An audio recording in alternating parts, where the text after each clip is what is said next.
No nonsense.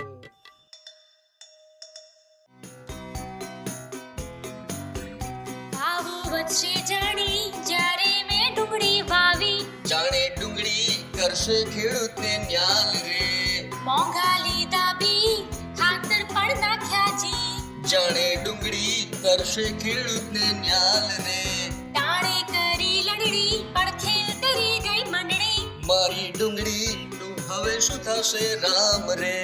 નિકાસબંધી થઈ મારી ડુંગળીની હરાજી થઈ, પણ ભાવ સાંભળીને થયા બુરા હાલ રે. ડુંગળી વેચાઈ સસ્તી, અરે પછી નિકાસબંધી હટી. આ તો કેવો ગજબનો ખેલ છે, વચેટિયાને મલાઈ આ તો કેવી ગણવી કઠણાઈ. આ તો મારા ખેડૂતની વાત છે. વચેટિયા મલમાલ રાજાને લહેર પાણી. જય જય જય જય જય જય જય સિયા રામ રે.